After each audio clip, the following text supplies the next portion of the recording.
नमस्कार, मैं हूं दिव्या। बिहारी न्यूज में आपका स्वागत है। आज है 18 दिसंबर, दिन बुधवार। खबरों की ओर बढ़ने से पहले एक नजर सुर्खियों पर। पीएचईडी ने स्वच्छ नीर मोबाइल ऐप किया जारी। जलापूर्ति से संबंधित समस्याओं का होगा समाधान। क्यूआर कोड स्कैन करके ऐप कर सकते हैं डाउनलोड। बिहारी बर्थडे स्पेशल में आज हम बात करेंगे भिखारी ठाकुर की। बिहार के सारण जिले में हुआ था जन्म। भोजपुरी के शेक्सपियर के नाम से है प्रसिद्ध।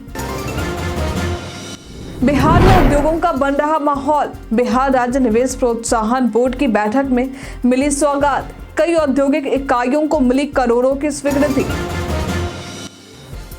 व्यावसायिक पाठ्यक्रमों की जनवरी से होगी जांच। राज्य स्तर पर एक समान नियम होंगे लागू। नहीं होगी पाठ्यक्रमों की फीस और नियम में भिन्नता।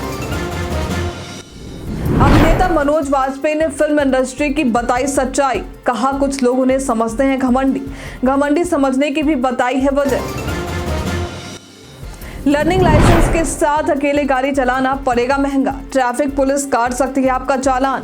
अस्थायी लाइसेंस लेने के लिए करे ये काम। ऑस्ट्रेलिया के सामने भारतीय बल्लेबाज बेबस आए नजर। फॉलो ऑन बचाने पर उछल पड़े रोहित कोहली और गंभीर। फैंस ने धोनी से तुलना करते हुए कर दिया ट्रोल।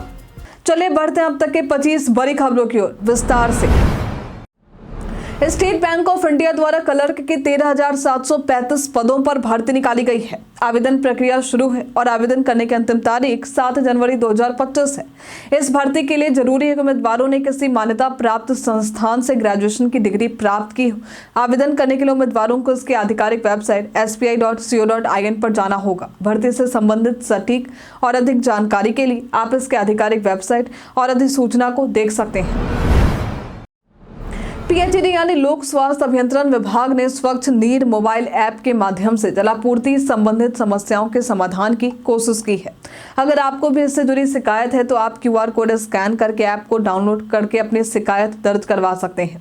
शिकायत दर्ज करने के लिए आपको गूगल लेंस से क्यूआर कोड स्कैन करना होगा या आप phedbihar.gov.in के लिंक से आप ऐप को डाउनलोड कर सकते हैं। फिर मोबाइल नंबर दर्ज करके ओटीपी के जरिए वेरीफाई करना होगा। फिर यहाँ रजिस्टर कंप्लेंट पर क्लिक करना होगा। मांगी गई जानकारी को दर्ज करना होगा। फिर समस्या से संबंधित फोटो को सबमिट बटन पर क्लिक करना होगा। शिकायत दर्ज होते ही स्क्रीन पर कंप्लेंट सबमिटेड सक्सेसफुली लिखा होगा और आपकी शिकायत संबंधित अधिकारी तक पहुंच जाएगी। बिहारी बर्थडे स्पेशल में आज हम बात करेंगे भिखारी ठाकुर की। इनका जन्म आज के दिन वर्ष 1887 में बिहार के सारण जिले में हुआ था। ये भोजपुरी के समर्थ कलाकार, रंगकर्मी, लोक जागरण के संदेशवाहक, लोकगीत और भजन कीर्तन के अनन्य साधक के रूप में जाने जाते थे। ये एक महान लोक कलाकार के साथ ही इन्होंने भोजपुरी के शेक्सपियर के नाम से भी अपनी प्रसिद्धि पाई थी। इनके द्वारा लिखे गए मुख्य कृतियों में विदेशिया, भाई विरोध, बेटी वियोग, बेटी बेचवा आदि शामिल है। 10 जुलाई वर्ष 1971 में इन्होंने दुनिया को अलविदा कह दिया। बीपीएससी सहायक अभियंता और सैनिक और यांत्रिक की परीक्षा आज और कल आयोजित की जाएगी। ये परीक्षा 3 पालियों में होगी, जिसमें आज सामान्य अंग्रेजी 10 से 11 बजे से, सामान्य हिंदी 11:30 बजे से 12:30 बजे तक और सामान्य अध्ययन 1 से 2 बजे की परीक्षा होगी। 19 दिसंबर को सैनिक और यांत्रिक विषयों की परीक्षा होगी। परीक्षा के माध्यम से 118 पदों पर नियुक्ति की जाएगी, जिसमें 113 सैनिक और 5 यांत्रिक पद शामिल हैं। इस परीक्षा के लिए 23,858 उम्मीदवारों ने आवेदन किया है और 24 परीक्षा केंद्र पटना में बनाए गए हैं। प्रवेश परीक्षा से 1 घंटा पहले होगा और विलंब से आने वाले छात्रों को प्रवेश नहीं मिलेगा। परीक्षा केंद्रों पर सुरक्षा के कड़े इंतजाम किए गए, जिसमें जैमर, क्यूआरटी और मेडिकल टीम शामिल है। बिहार में अब उद्योगों का माहौल बनता नजर आ रहा है और निवेशकों की ओर से लगातार निवेश आ रहे हैं। राज्य सरकार भी निवेशकों को प्रोत्साहित करने के लिए कई प्रयास कर रही है। हाल ही में हुई बिहार राज्य निवेश प्रोत्साहन बोर्ड की बैठक में 52 औद्योगिक इकाइयों को 28,881.55 करोड़ रुपए की सैद्धांतिक स्वीकृति और 35 इकाइयों को 609.26 करोड़ रुपए की वित्तीय स्वीकृति दी गई है। इसके अलावा विभिन्न निवेश सम्मेलनों का आयोजन भी किया गया है, जैसे पटना में फूड प्रोसेसिंग मीट और दिल्ली में एम्बेसडर मीट। अब तक वित्तीय वर्ष 2024-25 में 260 इकाइयों को 4,670.07 करोड़ रुपए की सैद्धांतिक स्वीकृति मिल चुकी है। इससे बिहार में औद्योगिक विकास और रोजगार के अवसरों में वृद्धि की उम्मीद जताई जा रही है। बागवानी महोत्सव 2024-25 की जल्द ही शुरुआत होने वाली है। इस महोत्सव को लेकर निःशुल्क पंजीकरण और प्रवेश शुरू है। अगर आप भी बागवानी महोत्सव 2024-25 में भाग लेना चाहते हैं तो अधिक जानकारी के लिए आपको उद्यान निदेशालय की आधिकारिक वेबसाइट www.horticulture.bihar.gov.in पर विजिट करना होगा, जहां आपको महोत्सव से संबंधित इवेंट और तारीख आदि की जानकारी मिल सकेगी। राज्य के विश्वविद्यालयों और महाविद्यालयों में चल रहे स्व वित्त पोषित एवं व्यावसायिक पाठ्यक्रमों की आधारभूत संरचना की जांच जनवरी से शिक्षा विभाग की टीम द्वारा की जाएगी। अपर मुख्य सचिव डॉक्टर एस सिद्धार्थ ने उच्च शिक्षा निदेशालय को टीम गठित करने के निर्देश दिए हैं। शिक्षा विभाग ने सभी विश्वविद्यालयों को निर्देश दिए हैं कि वे व्यावसायिक शिक्षा के पाठ्यक्रमों को उद्योग की जरूरतों के अनुरूप संचालित करें और महाविद्यालय अपने संसाधनों के अनुसार पाठ्यक्रम और सीटों की संख्या तय करें। इसके अलावा सभी विश्वविद्यालयों को स्व वित्त पोषित और व्यावसायिक पाठ्यक्रमों से संबंधित जानकारी 15 दिनों में देने को कहा गया है, ताकि राज्य स्तर पर एक समान नियम लागू किया जा सके। बिहार के विश्वविद्यालयों में एक कोर्स के लिए एक ही फीस और नियम लागू करने की योजना बनाई गई है। वर्तमान में विभिन्न विश्वविद्यालयों में संचालित पाठ्यक्रमों की फीस और नियम में भिन्नता है। इसके तहत कोर्स के संचालन के नियम, सीटों की संख्या, मान्यता और स्वीकृति की जानकारी भी दी जानी है। शैक्षणिक सलाहकार प्रोफेसर NK अग्रवाल ने बताया है कि राज्य में एक समान नियम लागू होंगे। बिहार सरकार ने नागरिकों को सही कीमत पर आसानी से बालू उपलब्ध कराने के लिए नई पहल शुरू की है। अब लोग एक फोन कॉल पर बालू मंगवा सकते हैं और उसे घर तक डिलीवर भी करवा सकते हैं। उप मुख्यमंत्री विजय सिन्हा ने एक प्रेस वार्ता के दौरान कहा है कि जिन लोगों को बालू नहीं मिल पा रहा था, उनके लिए जल्द ही एक हेल्पलाइन नंबर जारी किया जाएगा। इसके माध्यम से लोग सीधे बालू मंगवा सकेंगे। इससे पहले बालू मित्र पोर्टल शुरू किया गया था, जहां ऑनलाइन बुकिंग से होम डिलीवरी की सुविधा मिलती थी। अब फोन कॉल से भी ये सुविधा उपलब्ध होगी, जिससे बिचौलियों की भूमिका खत्म होगी। सरकार लोगों को उचित कीमत पर अच्छी गुणवत्ता की बालू उपलब्ध कराने के लिए प्रतिबद्ध है। भारतीय स्टेट बैंक ने अपने ग्राहकों को और आम जनता को चेतावनी दी है कि सोशल मीडिया पर कुछ झूठे डीप फेक वीडियो फैल रहे हैं, जिनमें बैंक के उच्च अधिकारियों को दिखाकर निवेश योजनाओं को बढ़ावा देने का दावा किया जा रहा है। SBI ने स्पष्ट किया है कि बैंक और उसके कोई अधिकारी ऐसी योजनाओं से जुड़े नहीं हैं। बैंक ने अपील की है कि लोग उन धोखाधड़ी वाले वीडियो पर विश्वास ना करें और उनसे दूर रहें। SBI ने सोशल मीडिया पर एक पोस्ट में कहा है कि इन डीप फेक वीडियो का उद्देश्य लोगों को धोखा देना और पैसे निवेश करने के लिए प्रेरित करना है, जबकि बैंक इसका समर्थन नहीं करता है। मुख्यमंत्री नीतीश कुमार ने आगामी 20 दिसंबर को शाम 4 बजे कैबिनेट बैठक बुलाई है, जो मुख्य सचिवालय के कैबिनेट हॉल में होगी। इस बैठक में कई महत्वपूर्ण प्रस्तावों पर चर्चा और सरकार की मंजूरी की संभावना है। विशेष रूप से नौकरी की तलाश कर रहे लोगों की नजर इस बैठक पर होगी, क्योंकि मुख्यमंत्री ने विधानसभा चुनाव से पहले 12 लाख नौकरियां देने का वादा किया है। पिछली कैबिनेट बैठक 3 दिसंबर को हुई थी, जिसमें 33 एजेंडों पर निर्णय लिया गया था। इस बैठक में जमीन सर्वे की अवधि 6 महीने तक के लिए बढ़ाने का फैसला लिया गया था, जिससे यह स्पष्ट हो गया था कि विधानसभा चुनाव से पहले जमीन सर्वे पूरा नहीं हो पाएगा। बिहार से संबंध रखने वाले अभिनेता मनोज वाजपेयी लगभग 3 दशकों से फिल्म इंडस्ट्री में और अपनी मेहनत से उन्होंने खुद को इस जगह पर पहुंचाया है। हाल ही में एक इंटरव्यू में उन्होंने बताया कि कई लोग उन्हें घमंडी समझते हैं, क्योंकि वे इंडस्ट्री की मुख्य धारा से अलग रहते हैं और पार्टी में नहीं जाते। मनोज ने कहा कि उनका कोई बड़ा विवाद नहीं रहा है, लेकिन वे पार्टियों में नहीं जाते, जिससे लोग उन्हें अब बुलाना बंद कर देते हैं। वे रात को जल्दी सो जाते हैं और सुबह जल्दी उठते हैं। उन्होंने ये भी कहा कि उनके कुछ निर्देशक दोस्त हैं, जैसे सारिब हाशमी और KK मेनन, लेकिन अभिनेता से उनके कम दोस्त हैं। मनोज ने बताया कि वे रिजर्व रहते हैं और अपनी निजता का सम्मान करते हैं, इस कारण लोग उन्हें घमंडी समझते हैं। बिहार पर्यटन में आज हम बात करेंगे इंद्रासाल गुफा की। ये गुफा बिहार के नवादा जिले में स्थित है। पौराणिक कथाओं के मुताबिक यहाँ गौतम बुद्ध ने गुफा में निवास किया था। बुद्ध ने अपने पूरे 1 वर्ष यहीं बिताए थे। पौराणिक कथाओं में ये भी कहा गया है कि देवताओं के राजा इंद्रदेव यहाँ आए थे और उन्होंने बुद्ध को देखकर उनसे 42 प्रश्न पूछे थे और सभी का बुद्ध ने सही जवाब दिया था। गौतम बुद्ध के निवास स्थान के कारण यह स्थल एक धार्मिक स्थल के रूप में प्रसिद्ध हुआ। यदि आप कहीं घूमने की प्लानिंग कर रहे हैं तो यहाँ आ सकते हैं। बिहार के गोपालगंज जिले के भोरे प्रखंड में 9 शिक्षकों पर कार्रवाई की तलवार लटक रही है।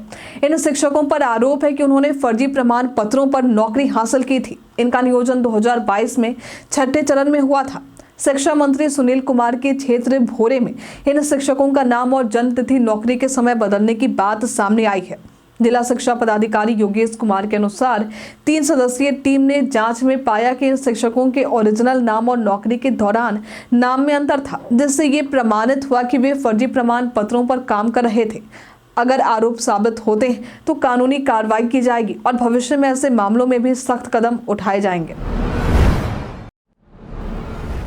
गूगल अपने YouTube यूजर्स को नए साल में एक बड़ा झटका देने जा रहा है। रिपोर्ट्स के अनुसार YouTube प्रीमियम के सब्सक्रिप्शन प्लान की कीमत जनवरी 2025 से बढ़ने वाली है। 13 जनवरी 2025 से YouTube प्रीमियम के बेसिक प्लान की कीमत $72.99 से बढ़कर $82.99 हो जाएगी, जिससे यूजर्स को $10 ज़्यादा खर्च करने होंगे। हालांकि भारत में अभी तक कीमतों में बढ़ोतरी की घोषणा नहीं की गई है, लेकिन जब भी ग्लोबल रेट बढ़े हैं, भारत में भी इसका असर पड़ा है। भारत में YouTube प्रीमियम का मौजूदा शुल्क ₹149 प्रति माह है, जबकि स्टूडेंट्स के लिए ये ₹89 और फैमिली प्लान के लिए ₹299 प्रति महीने है। बिहार में तापमान में गिरावट के साथ ही ठिठुरन बढ़ते जा रही है। प्रदेश में कई जिलों में धुंध की स्थिति देखने को मिली। हालांकि दोपहर तक धूप खिलने से लोगों को ठंड से राहत भी मिल रही है। प्रदेश में आज का मौसम शुष्क रहने की संभावना जताई गई है। आज प्रदेश में अधिकतम तापमान 24 से 26 डिग्री रहने की संभावना है। वहीं न्यूनतम तापमान 10 से 12 डिग्री देखने को मिल सकता है।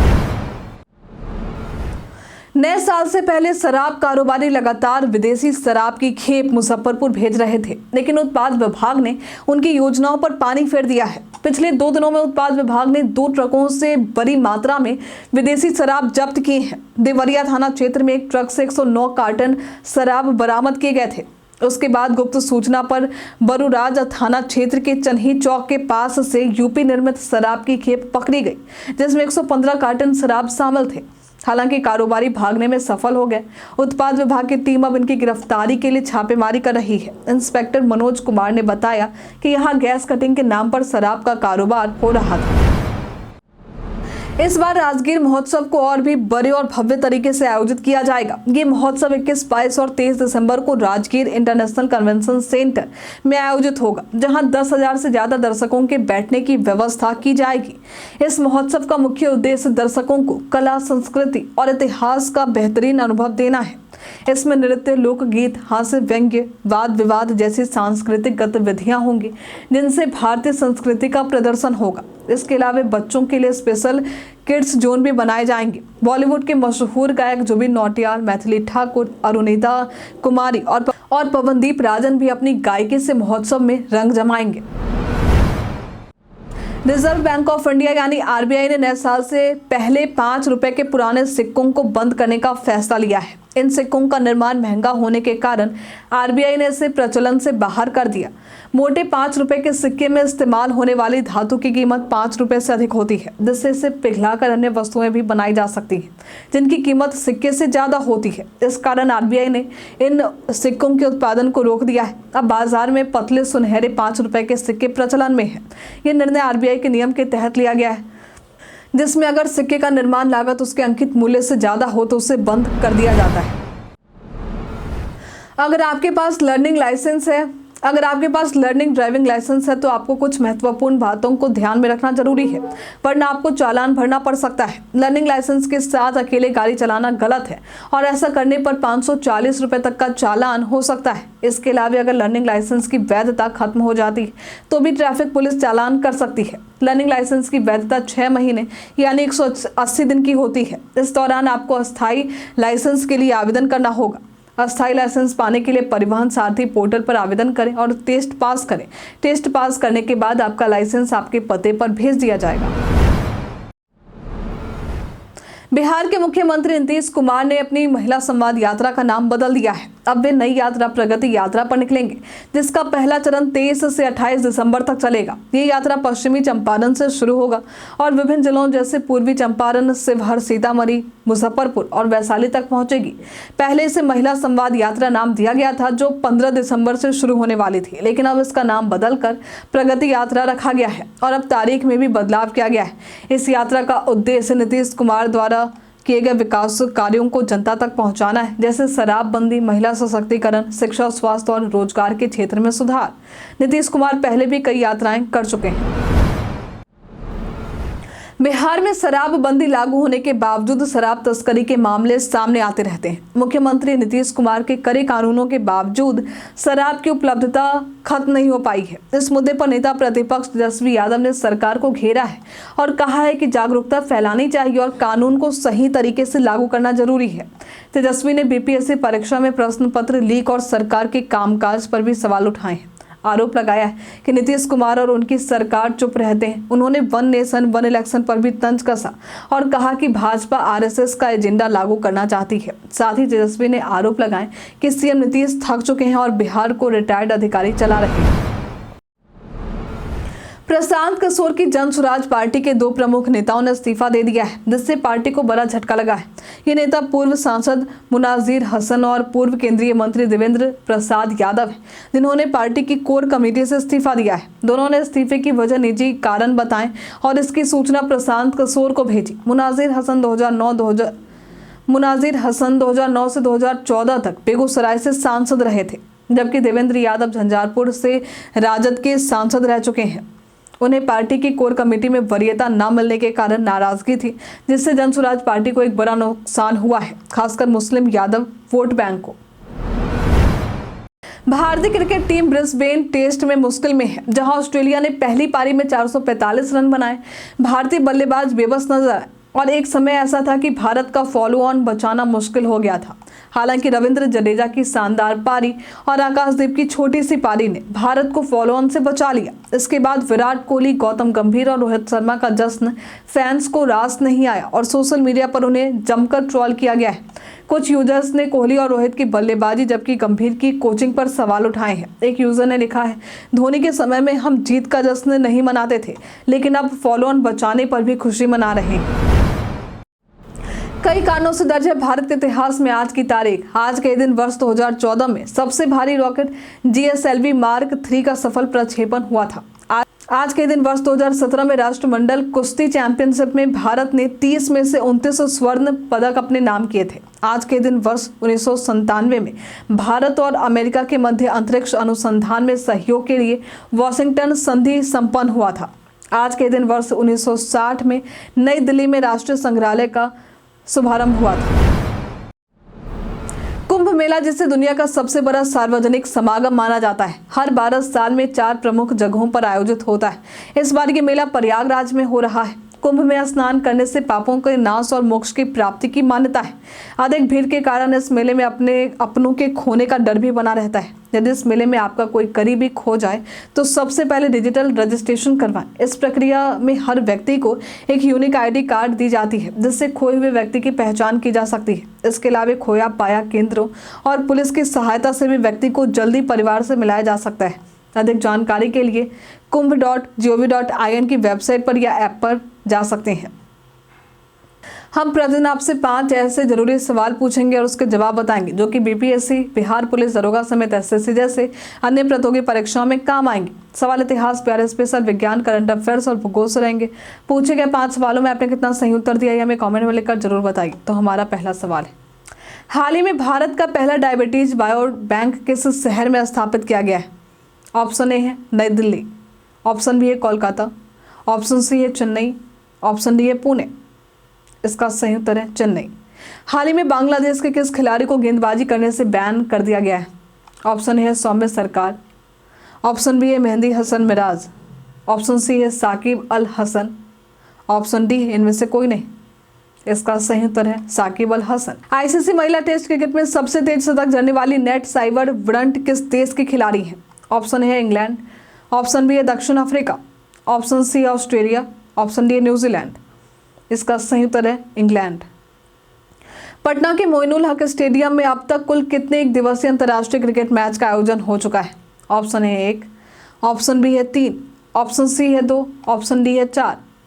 इसका सही उत्तर है 2। चाणक्य राष्ट्रीय विधि विश्वविद्यालय स्थापित कहाँ की गई है? ऑप्शन ए है पटना, ऑप्शन बी है भागलपुर, ऑप्शन सी है नालंदा, ऑप्शन डी है बिहटा। इसका सही उत्तर है पटना। बीते दिन हमारे द्वारा पूछे गए सवाल का आप लोगों में से बहुत सारे लोगों ने अपना जवाब हमें हमारे कमेंट सेक्शन बॉक्स में कर दिया है। जिन्होंने हमारे द्वारा पूछे गए सवाल का जवाब, जिनके नाम है रोशन कुमार, सोहना अहमद खान, नरेंद्र कुमार, कृष्णा प्रसाद, रंजीत मिश्रा, मुन्ना प्रसाद, समा जमी, अरशद अंसारी, मोतीलाल कुमार, नवल किशोर झा, प्रमोद कुमार, कुश कुमार यादव, गौतम कुमार, राम बाबू दास, अनवर करीम खान, प्रमोद मंडल, नरेश राम, शोभानंद ठाकुर, अभिनय कुमार, छोटू राजा, रवि मोहन वर्मा, काली यादव, अब्दुल मनन, राजेश मांझी, वीर प्रकाश। इसी के साथ बढ़ते हैं आज के सवाल की ओर। आज का सवाल है, साल का अंतिम महीना चल रहा है, इस साल आप सबसे ज़्यादा किससे प्रभावित हुए हैं? आप अपना जवाब हमें कमेंट में लिखकर जरूर बताइए। आज के लिए फिलहाल इतना ही। बिहार के तमाम खबरों के साथ बने रहने के लिए देखते रहे बिहारी न्यूज। और साथ ही अगर आप यूट्यूब से देख रहे हैं तो चैनल को लाइक करना और सब्सक्राइब करना। अगर आप फेसबुक से देख रहे हैं तो पेज को फॉलो करना ना भूलें। धन्यवाद।